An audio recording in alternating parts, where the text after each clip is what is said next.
तो वक्त आ गया पीएनसी का। तो जो इस 60 डेज ऑफ लॉकडाउन की वीडियो को पहली बार देख रहा है, तो as an intro to how to use it at its best, आप डिस्क्रिप्शन में एक लिंक है, उस वीडियो को देख लीजिएगा। It's a must.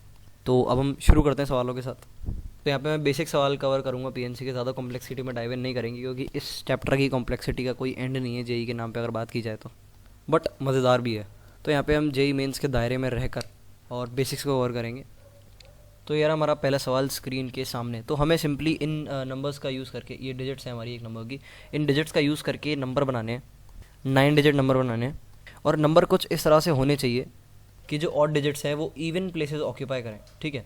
तो odd digits occupy even places. आगे बढ़ते हैं अब। तो सिंपली अगर आप इसमें चेक करोगे तो हमारी total number of even places 1 2 3 और 4 हैं, ठीक है। और हमारे टोटल ऑड नंबर जो हैं वो 1 2 3 4 हैं। तो इन 4 ऑड नंबर्स को हमें 4 जगह पर रखना है। तो बड़ा सिंपल है यार, इसके लिए तो डायरेक्ट फॉर्मूला होता है, मैं पता है पीएनसी में, that is 4 factorial upon 2 factorial 2 factorial. तो इस तरह से हमने 4 जगहों पे 4 नंबर को अरेंज कर लिया, जिसमें से कि 2 नंबर हमारे रिपीट हो रहे थे। अब बची हमारे पास 5 पोजीशंस, जिसमें हमें 5 नंबरों को अरेंज करना है। तो it will B 5 factorial divided by कितने रिपीटेशन है हमारे, 8 3 बार रिपीट हो रहा है और 2 2 बार रिपीट हो रहा है, तो it will B 3 factorial 2 factorial, ठीक है। तो ये हमारा आंसर आ जाएगा। तो इसी तरह का एक और सवाल कर लेते हैं क्योंकि काफ़ी ज़्यादा ट्रेंडी रहते हैं जेई मेंस में, मतलब एक्सट्रीमली फ्रिक्वेंट, आसान सवाल ही आते हैं वैसे मेंस में। तो एक वर्ड ले लेते हैं हम, आर्टिकल। वर्ड के साथ थोड़े मैनिपुलेशन खेलते हैं। तो ई आर्टिकल की स्पेलिंग क्या होती है? RTICLE, ठीक है। तो आर्टिकल हमारा वर्ड है, हमें इससे वर्ड्स जो है बनाने हैं और इस तरह से होने चाहिए वो कि जो वॉवल्स हैं वो इवन प्लेसेस ऑक्यूपाई करें। तो मैंने जैसे पहला वाला सवाल बता दिया, अभी आप खुद ट्राई करके देखो कि अगर आपसे ये ना हो तो इसका मतलब आपने पहला वाला सवाल बिल्कुल कंसर्न के साथ नहीं देखा। इसका मतलब अभी भी आप कंसर्न के साथ नहीं देख रहे थे, यानी कि आपको कंसर्न बढ़ाना है। एनीवे, तो पहला पोजीशन, दूसरा पोजीशन, तीसरा पोजीशन, चौथा, पाँचवा, छठा, सातवां। तो वोवल्स ऑक्यूपाई इवन पोजीशन है, तो हमारे पास इवन पोजीशन 1 है, 2 है और 3 है। वोवल की बात करूँ मैं यहाँ पे, तो वोवल है हमारे ए, आई और ई। तो यहाँ पे हमारे 3 वोवल हैं और 4 कॉन्सोनेंट है, और वोवल को इवन प्लेसेस पर डालना है, और 3 ही हमारे पास इवन प्लेसेस हैं। तो 3 अलग अलग वोवल को अरेंज करने का 3 फैक्टोरियल तरीके हो गए, और 4 जो अलग अलग हमारे कॉन्सोनेंट है सारी अलग हैं, तो ये 4 फैक्टोरियल हो गए। तो बड़ी आसान सवाल नहीं हो गया ये 3 फैक्टोरियल इंटू 4 फैक्टोरियल। तो इतना भी आसान नहीं आएगा जेई मेंस में, बट ये आसान सवाल आना चाहिए अगर आपको वो सवाल करना है जो जेई मेंस में आएगा, क्योंकि ये एक बेसिक बिल्डिंग ब्लॉक है उस कंसेप्ट का जो कि वहाँ यूज़ होता है। तो यहाँ तो बिल्कुल ही मतलब कम दिमाग लगाना पड़ रहा है। एनीवे, आगे बढ़ते हैं। तो बेसिक की वीडियो है, तो ये मत बोलना कि आसान सवाल डिस्कस करा रहे हो, काफ़ी लोगों से ये भी नहीं होते। तो अब हमारे पास सवाल है, नंबर ऑफ़ 5 डिजिट नंबर बताने हैं हमें, ठीक है, जिसमें से कि एटलीस्ट एक डिजिट रिपीट हो रही है। Number of 5 digit number in which at least one of the digit is repeated. तो यहाँ पे एक थोड़ा लोचा है कि अगर मैं नंबर बोलता हूँ तो आप आगे ज़ीरो नहीं लगा सकते, बट सवाल में दे रखा है टेलीफोन नंबर तो टेलीफोन नंबर में आप आगे ज़ीरो लगा सकते हो, तो ध्यान रखना, ये टेलीफोन नंबर बोल के फंसा सकते हैं। खैर नहीं, अपन आगे बढ़ते हैं। तो यहाँ पर हमारे टोटल जो है 10 नंबर होते हैं, ठीक है, 0 से लेके 9 तक। तो जनरली लोग इसमें फंस जाएंगे क्योंकि उनने जब तक नंबर वाले सवाल अब तक जो करे होंगे उसमें 1 से लेकर 9 तक लेते हैं पहली वाली डिजिट के लिए, और यहाँ 0 से लेकर 9 तक लेंगे पहली वाली डिजिट के लिए भी, क्योंकि it's a telephone number, not a random number. तो अगर मैं इन नंबरों की बात करूँ तो हमारे टोटल नंबर जो बन सकते हैं इस पर, रिपीटेड नॉन रिपीटेड सारे, वो हमारे 10 की पावर 5 हो जाएंगे, that is 10 into 10 into 10 into 10 into 10, ठीक है। तो ये हमारे टोटल नंबर हो गए। अब हम वो नंबर कैलकुलेट कर लेंगे जिसमें डिजिट जो है रिपीट नहीं हो रही है, तो ये हमारा सिंपली हो जाएगा। तो ये हमारा इस तरह से काम करेगा, मैं थोड़ा और बेसिक पे जाकर बताता हूँ डब्बे बना बना के। तो पहले नंबर के लिए हमारे पास 10 पॉसिबिलिटीज़ होंगी, फिर एक कम हो जाएगी जो कि पहले आ जाएगी, फिर हमारी 9 रह जाएंगी, फिर 8 रह जाएंगी, फिर 7 रह जाएंगी, फिर हमारी 6 रह जाएंगी, ठीक है। तो ये बना दिया आपके लिए साफ़ सुथरा सा फिगर। तो सिंपली 10 9 8 7 6 पॉसिबिलिटीज़ हैं, तो सिंपली हम इसका प्रोडक्ट कर देते हैं, ये अप्रोच रहती है। तो हमारा हो जाएगा 10 इंटू 9 इंटू 8 इंटू 7 इंटू 6। ये वो नंबर्स हैं जो कि ऐसी डिजिट बना रहे हैं, सॉरी उन डिजिट से बन रहे हैं जो कि रिपीट नहीं हो रही हैं। तो ये हमारे टोटल नंबर्स है। अब हमारे नंबर्स नॉन रिपीट वाले जो हैं वो इतने आ जाएंगे, तो इसकी वैल्यू हमारी निकल के आएगी 30240, ठीक है। तो सिंपली हम सब ट्रैक कर देंगे तो हमारे वो नंबर आ जाएंगे जिसमें कि एटलीस्ट एक डिजिट रिपीटेड है, ठीक है। तो टोटल नंबर्स माइनस वो नंबर जिसमें से कि एक भी डिजिट रिपीटेड नहीं थी, हमारा आंसर आ गया। तो टोटल माइनस एंटी केस, ये काफ़ी ज़्यादा ट्रेंडी चीज़ है पीएनसी में, तो just be familiar with that. वैसे मुझे ऐसा लगता है कि पीएनसी में लोगों को थोड़ी थ्योरी भी आनी चाहिए, और मुझे लगता है नहीं आती काफ़ी लोगों को। तो मैं सोच रहा था कि इसकी थ्योरी की एक वीडियो बना दूँ, तो we'll look up to that. तो अगले सवाल की तरफ बढ़ते हैं अब। एक और सिमिलर सवाल। तो हमें बतानी है total number of digits, sorry मैंने गलत पढ़ लिया, the sum of all the 4 digit numbers that can be formed using the digit 1 2 3 4 5 without repetition. तो ये सम वाला सवाल भी काफ़ी ज़्यादा फ्रिक्वेंट रहता है, तो इस पर थोड़ी चर्चा कर लेते हैं।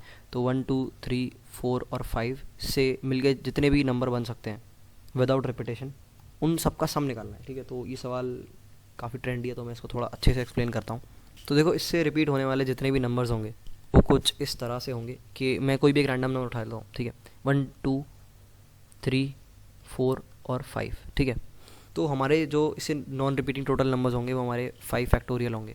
ठीक है, और 5 फैक्टोरियल की वैल्यू होती है 720 I guess, sorry it's 6 factorial. 5 factorial हमारा 120 होता है। खैर एनीवे, तो अगर हम ढंग से विजुअलाइज़ करें इस चीज़ को, तो बहुत सारे नंबर्स हैं। तो हमने बताया कि टोटल नंबर्स जो हैं हमारे 120 नंबर होंगे। तो मैं सारे नंबर को ना लिखना शुरू कर देता हूँ यहाँ पे, तो मेरे साथ बने रहना, मैं इसकी एक्सप्लेनेशन देता हूँ। तो पहला नंबर था हमारा 1 2 3 4। अगला मैं कोई रैंडम नंबर ले लेता हूँ, तो वो होगा 1 3 2 4 5। ठीक है, तो अगर मैं 1 को यहाँ पे फिक्स रखूँ और बहुत सारे नंबर फॉर्म करने की कोशिश करूँ, तो मेरे ऐसे कितने नंबर आएंगे जिनमें 1 पहली डिजिट होगी। तो ऐसे मेरे 4 फैक्टोरियल नंबर आएंगे, 1 मैंने फिक्स कर दिया, बाकी 4 डिजिट थी। तो 4 फैक्टोरियल मेरे ऐसे नंबर हैं जिनमें 1 पहले आ रहा है। इसी तरह से मेरे 4 फैक्टोरियल ऐसे नंबर होंगे जिसमें 5 पहले आ रहा होगा। इसी तरह मेरे 4 फैक्टोरियल ऐसे नंबर होंगे जिसमें 3 पहले आ रहा होगा। 4 फैक्टोरियल ऐसे इसमें 2 पहले आ रहा होगा। तो ये तो हमने पोजीशन 1 की बात करी। Same goes for position 2, position 3, position 4, position 5।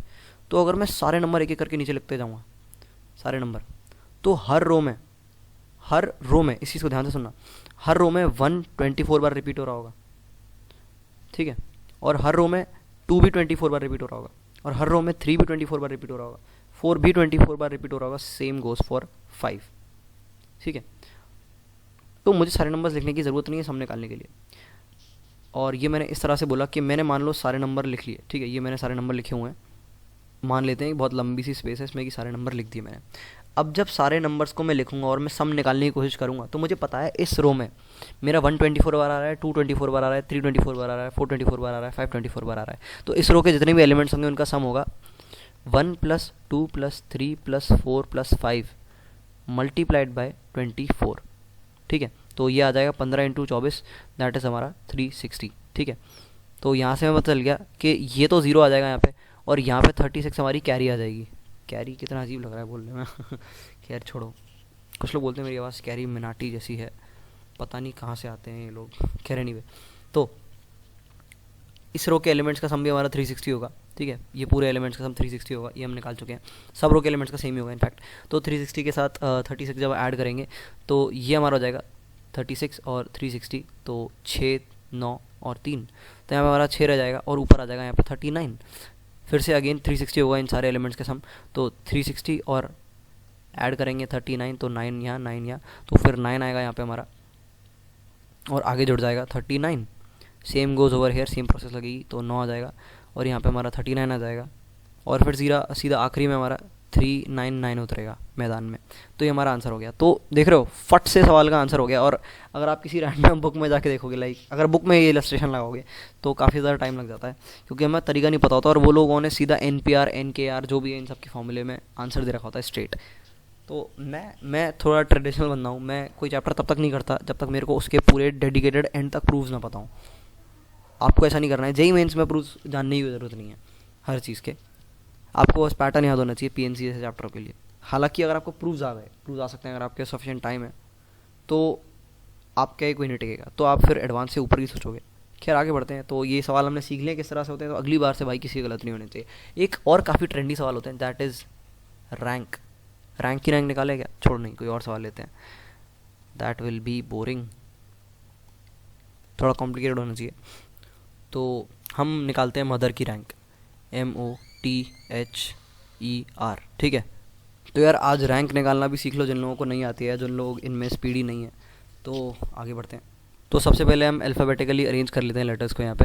तो ये हमने कर लिया। अब हम देखेंगे कि ई से बनने वाले कितने वर्ड्स होते हैं। तो ई से बनने वाले यहाँ पे हमारे टोटल देख सकते हैं हम, 1 2 3 4 5। ठीक है, तो 120 फैक्टोरियल वर्ड्स हैं। 120 फैक्टोरियल। हमें स्टार्टिंग में ई नहीं चाहिए, तो अब हम चेक करेंगे एच से बनने वाले कितने हैं। तो एच से बनने वाले भी हमारे 120 फैक्टोरियल लिख रहा हूँ, सॉरी मैं, it will B 5 factorial that is 120, सीधे लिख दे रहा हूँ। अब हम एम पे आ गए हैं, ठीक है। तो एट एम वील स्टॉप। तो इस तरह से कंटिन्यूशन में चलता है। पहले जो वर्ड हमने अरेंज किए हैं सारे उनको कवर करेंगे, उनसे स्टार्टिंग में बनने वाले कितने वर्ड्स, क्योंकि वो सारे तो डेफिनेटली उस वर्ड से पहले लाई करेंगे ना डिक्शनरी में। और जैसे ही हमारा एम आया तो एम को फिक्स कर लिया। अब फिर से स्टार्टिंग स्टार्ट करेंगे एम ई। तो एम ई हमें नहीं चाहिए, तो एम ई से बनने वाले जितने वर्ड्स होंगे वो हमारे होंगे 4 फैक्टोरियल दैट इज़ 24। अब हमें ई की जगह अगला वर्ड आगे यूज़ करेंगे हम, तो एच आ जाएगा। एम एच से बनने वाले 24 होंगे, और एम एच के बाद हमारा एम ओ आएगा जो कि हमें चाहिए, ठीक है। तो एम ओ पे हम ब्लॉक कर लेंगे, रुक जाएंगे। एम ओ के बाद हम देखेंगे शुरू से स्टार्ट करके एम ओ ई से बनने वाले कितने वर्ड्स हैं। एम ओ ई से बनने वाले हमारे 3 फैक्टोरियल वर्ड्स हैं दैट इज़ 6, ठीक है। क्योंकि हमें एम ओ ई नहीं चाहिए, हमें एम ओ टी चाहिए, तो हम एम ओ एच पे जाएंगे उसके बाद ई के बाद। क्योंकि देखो एम ओ एच से जितने वर्ड बन रहे होंगे वो मदर से तो पीछे ही होंगे, तो मदर की रैंक ऑब्वियसली ऐड अप ही करेंगे वो। तो इस तरह से ये इसके पीछे का कंसेप्ट होता है, अगर किसी को नहीं पता है तो इससे भी 6 आएंगे। और ये जल्दी जल्दी लिखना शुरू कर देता हूँ मैं। फिर हमारा एम ओ आर आएगा, उससे भी 6 आ जाएंगे। उसके बाद हमारा सीधा एम ओ टी आ जाएगा जो कि हमें चाहिए। फिर एम ओ टी ई, मोटे से भी हमारे 6 तो नहीं बनेंगे, 3 बनेंगे। सॉरी मैंने 3 कैसे बोल दिया, it will B 2 factorial that is 2, तो 2 बनेंगे। अब एम ओ टी ई नहीं चाहिए हमें, एम ओ टी एच चाहिए हमें, एम ओ टी एच को ब्लॉक कर लेंगे। फिर ई से स्टार्ट करेंगे, M O T H E भी चाहिए हमें। तो हमारे सारे वर्ड्स कवर हो चुके हैं। अब हमारा आर, तो 1 फॉर दिस।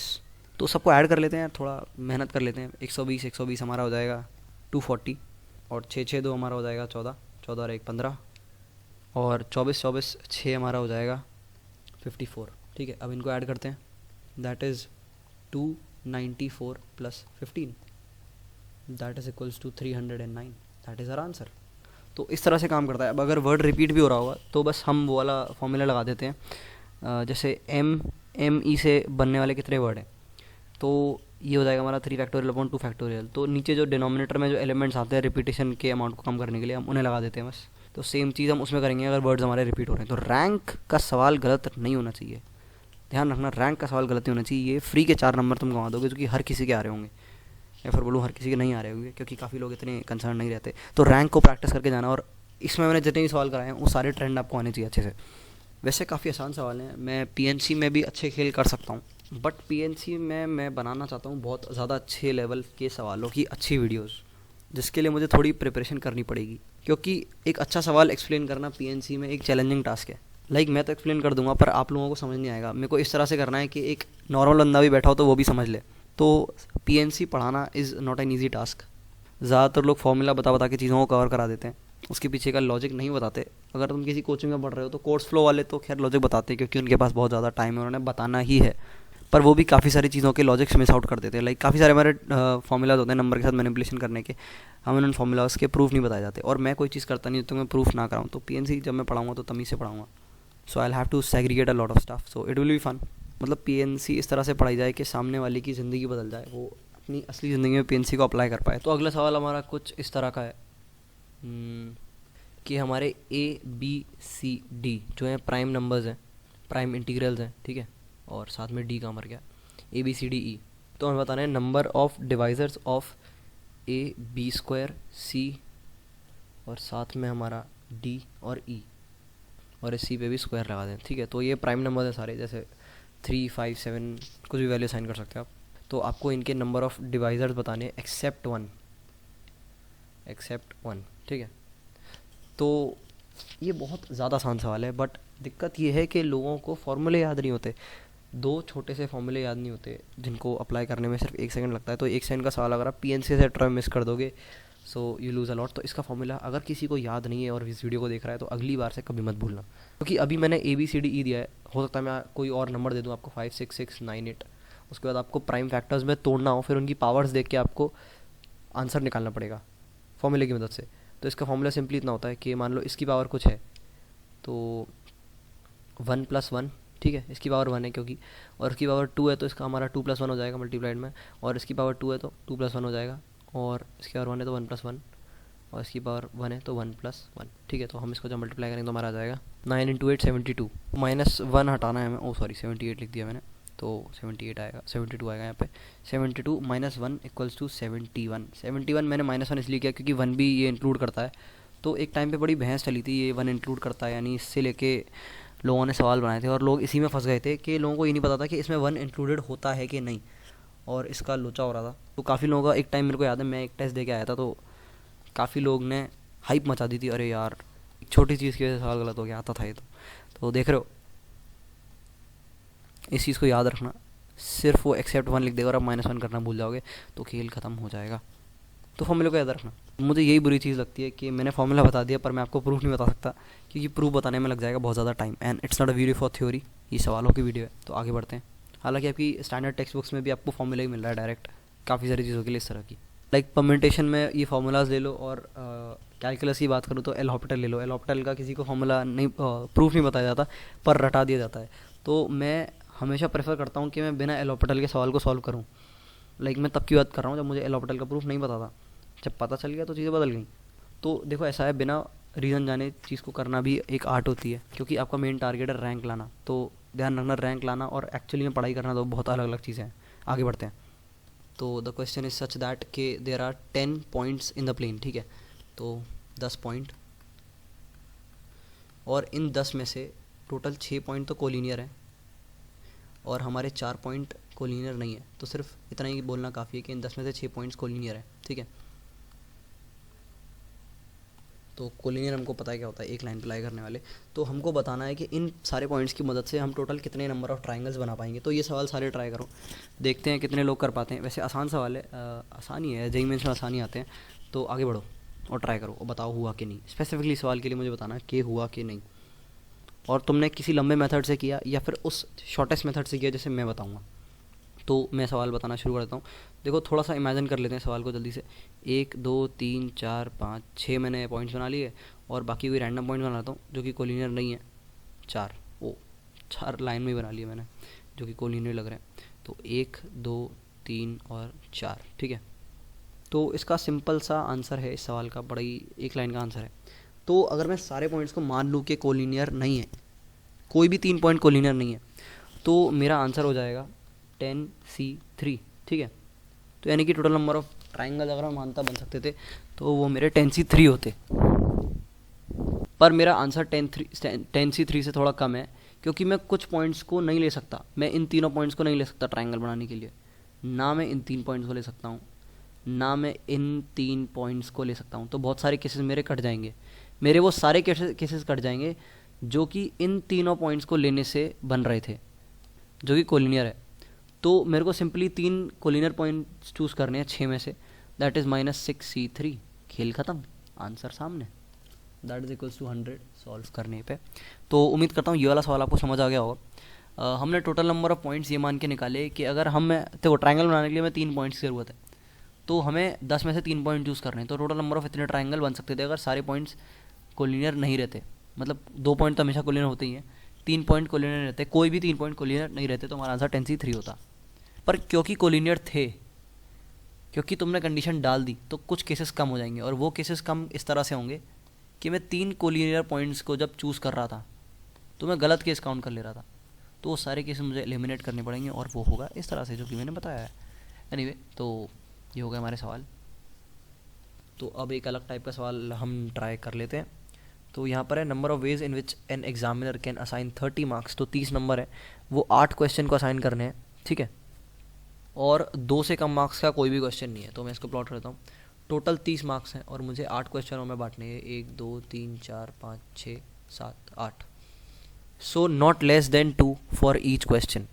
तो ये भी बड़ा आसान सवाल है, अगर इसका आपको ट्रेंड आता हो कैसे करते हैं। तो हर क्वेश्चन की हम वैल्यू मान लेते हैं, x1 x2 x3 x4 x5 x6 x7 and x8। तो ये सब जो है x1 x2 x3 ये x के करस्पॉन्डिंग मार्क्स है, ठीक है। तो हम कर देते हैं कि x1 + x2 = 30, और यहाँ पे हमको एक डेटा दे रखा था पहले से ही कि xi जो है इज़ ग्रेटर देन 2। xi मतलब कोई भी, sorry greater than equal to आएगा यहाँ पे, ठीक है। नॉट लेस देन था तो मतलब 2 हो सकता है। तो देखो अगर नॉट ग्रेटर देन 2 की कंडीशन नहीं दी होती तो हम सिंपली एक फॉर्मूला होता है हमारा वो निकाल के आंसर निकाल देते, पर ये कंडीशन दे रखी है तो हम फॉर्मूले का इस्तेमाल बाद में करेंगे। तो एक्स आई जो कोई भी रैंडम नंबर है उसको हम मान लेंगे यू आई प्लस 2, ठीक है, यू ज़ीरो कर दिया मैंने, इट विल बी यू आई, ठीक है। और जो हम जनरली फॉर्मूला लगाते हैं तो वो फॉर्मूला इस बेसिस पे आंसर देता है। मान लो इधर ग्रेटर देन 2 नहीं दे रखा होता तो इस पर मैं फॉर्मूला लगा के सीधे आंसर निकाल लेता। तो वो फॉर्मूला इस चीज़ के लिए होता है कि सारे नंबर पॉजिटिव और राइट से नॉन नेगेटिव नंबर्स होते हैं, पॉजिटिव या फिर नॉन नेगेटिव, जीरो भी इंक्लूडेड है, तो उस बेसिस पे ही हमारा आंसर देता है। तो मैं अगर एक्स आई को यू आई प्लस 2 मान लूँ तो यहाँ पे यू आई जो है वो 0 और 0 से बड़ा भी हो सकता है, तो हम उस पर फॉर्मूला लगा पाएंगे अगर हमारे पास यू के टर्म्स में आ जाए चीज़ें। तो यहाँ पे हमारे पास आ जाएगा u1 plus u2 dash dash dash dash plus u8 और साथ में हमारा 2 जो है वो जुड़ जाएगा हर u के साथ। सिंपली इस एक्सप्रेशन को लिख रहा हूँ मैं, it will B 16 over year, और यहाँ पे हमारा हो जाएगा 30 और नीचे आ जाएगा summation u i is equals to 30 minus 16 that is 14। अब हम लगाएंगे अपना फॉर्मूला। तो फॉर्मूला दोस्तों अगर आपको याद नहीं है तो याद कर लेना, मैं जनरलाइज फॉर्म में भी बता दूंगा इसको, n plus R minus one C R minus one, it's a popular one. तो हमारा n जो है यहाँ पे n की वैल्यू 14 है, प्लस आर हमारे 8 टर्म्स हैं, 8 minus one C 8 minus one, that will give us 21C7 answer, ठीक है। तो मैं इसकी जनरलाइज फॉर्म बता देता हूँ आपको कैसे होती है। तो मान लो कोई भी रैंडम 3 नंबर की फॉर्म में बता देता हूँ। तो कोई भी रैंडम 3 नंबर हैं और वो मिलके कुछ n बना रहे हैं, ठीक है, और ये तीनों नॉन नेगेटिव नंबर है। तो मेरे को इन तीनों नंबर को इंटीजर असाइन करने अलग अलग, तो मैं ऐसे कितने पॉसिबल वेज बना सकता हूँ। जैसे मान लो 5 है, ठीक है, और ABC है, तो मैं इस तरह से कर सकता हूँ 1 1 और 3 3 1 1, कुछ लोगों को अगर समझ नहीं आ रहा हो तो, और 1 3 1, ठीक है। इस तरह से हम बहुत सारे पॉसिबल केस बना सकते हैं। तो इस तरह से ये चल रही है चीज़ें। तो इसका स्ट्रेट फॉर्मूला होता है हमारा, और वो स्ट्रेट फॉर्मूला होता है n, ये वाला n प्लस r जो होते हैं नंबर ऑफ टर्म्स होते हैं, यहाँ पे 3 है, प्लस r माइनस वन सी r माइनस वन। इस फॉर्मूले से हमारा आंसर निकल आता है। सेम चीज़ हमने ऊपर यूज़ करी है। तो ये हो गए हमारे सवाल। तो इस वीडियो हमने काफ़ी ज़्यादा बेसिक सवाल डिस्कस करे हैं, एक्सट्रीमली बेसिक पीएनसी के। मेंस आपको अच्छे से करने के लिए कुछ और अच्छे लेवल के सवाल भी आने चाहिए, पर उन अच्छे लेवल के सवालों में यूज़ हो रही हैं कुछ चीज़ें जो कि मुझे लगता है कि मुझे बेसिक्स की वीडियो में नहीं डालनी चाहिए, और वैसे भी टाइम एक्सटेंड हो गया है। तो पीएनसी का ट्रेंड मैं थोड़ा अलग तरह से चलाऊँगा। जनरली मैं वीडियोस डालता हूँ बेसिक्स और मेंस एंड प्लस, तो यहाँ पे चलेगा basics, mains, then mains and plus, क्योंकि मेंस एंड प्लस में वैसे भी जो सवाल होते हैं वो जनरली एडवांस टाइप्स होते हैं, क्योंकि आपको एडवांस टाइप सवाल आने चाहिए मेंस को अच्छे से करने के लिए, इसलिए मैं डालता हूँ उन्हें, और वो बहुत ज़्यादा इंपॉर्टेंट भी हैं। तो मैं इस पीएनसी में ही कुछ चीज़ें हैं, जैसे सर्कुलर परम्यूटेशन हो गई हमारा रीअरेंजमेंट हो गया, हमारे नंबर ऑफ डिवाइडर जैसी कुछ और चीज़ें भी होती है। तो ऐसी अलग अलग चीज़ें जो अलग अलग होती हैं, जो आप चीज़ों को जनरल डिराइव करके नहीं इस्तेमाल कर सकते, जो कि आपको याद होनी चाहिए, जो इनका ट्रेंड या पैटर्न आपको याद होना चाहिए, उन सबको इकट्ठा करके मैं अगली वीडियो में बताऊँगा। तो अगली वीडियो पीएनसी की और ज़्यादा इंपॉर्टेंट होगी। ये वीडियो आपका बेस बिल्ड करने के लिए थी। तो दैट्स ऑल फॉर नाउ। आगे बढ़ो यार, आगे लगाओ।